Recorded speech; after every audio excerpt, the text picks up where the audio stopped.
तर आईचा कायमच एक प्रयत्न राहत असतो की आपल्या घरामध्ये मुलांना म्हणा किंवा घरातल्या सगळ्याच फॅमिली मेंबर्सला काहीतरी हेल्दी खाऊ घालत जावं सारखं डेली जे जेवण असतं ते, किंवा मुलं भाज्या खात नाहीत तर त्या सगळ्यांना भाज्या कशा खाऊ घालायच्या सगळ्या प्रयत्न करत असतो की कशा पद्धतीने आपण त्या भाज्या खाऊ घालायच्या। तर तसाच एक प्रयत्न करून मी इथं एक उत्तप्पा बनवला आहे मूग डाळीचा। तर आज आपण तोच बनवणार आहोत। याच्यामध्ये मी खूप सगळ्या प्रकारच्या भाज्या टाकलेल्या आहेत। तर इथे मी अर्धा कप मूग डाळ घेतली आहे, सालीसहित मूग डाळ भिजत घातलेली, तिला स्वच्छ धुवून रात्रभर मी असंच भिजत घातलेलं। नंतर इथे सकाळी तिच्यामधलं सगळं पाणी काढून घेतलं, मिक्सरच्या भांड्यामध्ये टाकलं डाळीला, त्याच्यामध्ये अर्धा इंच आलं, 3-4 हिरव्या मिरच्या, थोडीशी काड्यासहित कोथिंबीर घातली आणि थोडंसं पाणी घालून हिला वाटून घेतलेलं आहे।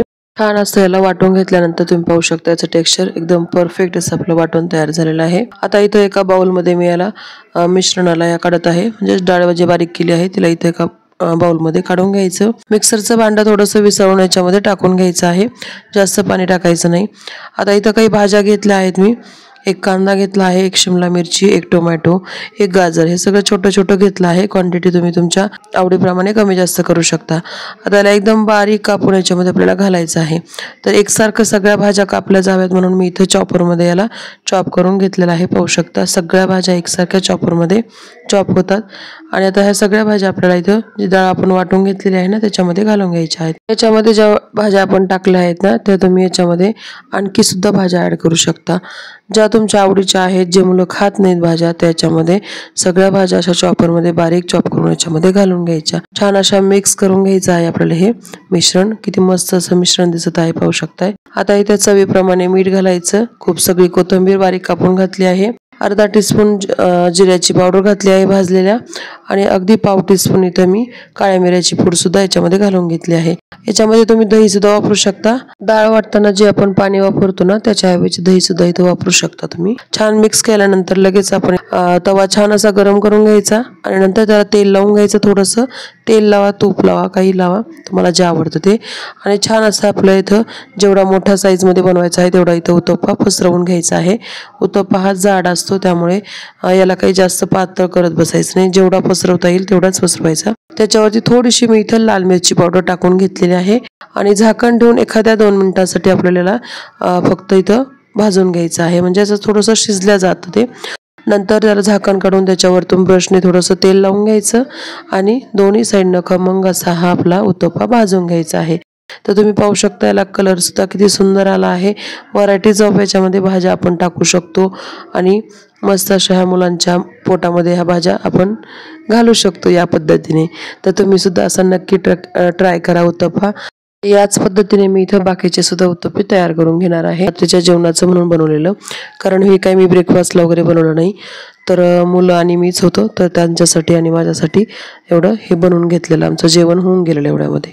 खूप पोटभरीचा हा नाश्ता म्हणू शकता किंवा जेवण म्हणू शकता, होऊन जातं। आता या उत्तप्प्यासोबत मी झटपट तयार होणारी चटणी बनवणार आहे।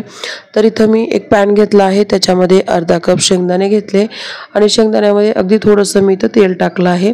त्याला छान असं शेंगदाण्यांना एकदम असं कुरकुरीत होईस्तोवर भाजायचं आहे। शेंगदाणे भाजल्यानंतर आपल्याला याच्यामध्ये पाव कप जे आपण चिवड्यामध्ये डाळवं टाकतो ना ते डाळवं इथं टाकून घ्यायचं आहे, पाव कप। त्याला सुद्धा थोडंसं भाजून घ्यायचं आहे। 10-12 कढीपत्त्याचे पानं टाकले, अर्धा टीस्पून जिरं टाकायचे आणि यांना सुद्धा थोडंसं भाजून घ्यायचं आहे। 5-6 लसूण पाकळ्या टाकल्या आहेत, हिरवी मिरची टाकायची, तुम्ही तुमच्या आवडीप्रमाणे हिरवी मिरची याच्यामध्ये टाकून घ्या। छान असं यांना सगळ्यांना भाजून घ्यायचं आहे। आता याला काय करायचं, भाजून घेतल्यानंतर याला पूर्णपणे थंड करून घ्यायचं। नंतर याला मिक्सरच्या भांड्यामध्ये घालून थोडंसं आलं घातलं, अर्धा इंच, खूप सगळी कोथिंबीर घातली, थोडंसं मीठ घातलं आहे चवीप्रमाणे, अगदी थोडंसं पाणी घालून याला वाटून घेतलं। पुन्हा याच्यामध्ये पाव कप दही घातलं आहे आणि दही घालून याला आणखी एकदा वाटून घेतलेलं आहे। दही जर नसेल घालायचं ना तर नाही घातलं तरी चालतं, लिंबू घातलं तरी चाललं जातं। याला छान असं वाटून घ्यायचं आणि एका बाउलमध्ये काढून घ्यायचं आहे।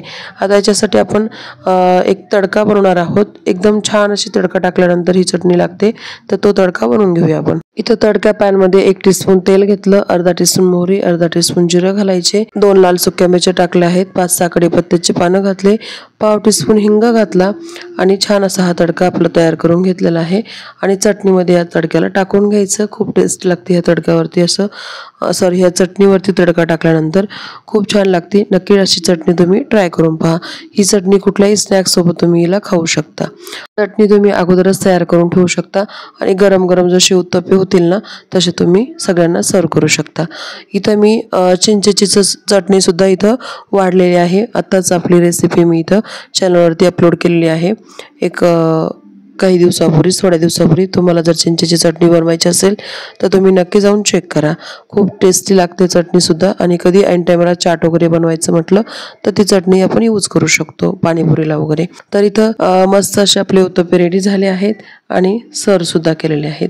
हे तुम्ही असं नक्की ट्राय करून पहा. आणि रेसिपी आवडली असेल तर लाईक करा, शेअर करा, सबस्क्राईब करा, शेजारचं बेल आयकॉन बटनही प्रेस करा. वेळात वेळ काढून रेसिपी पाहिल्याबद्दल धन्यवाद. भेटूया लवकर अशा एका नवीन रेसिपी सोबत.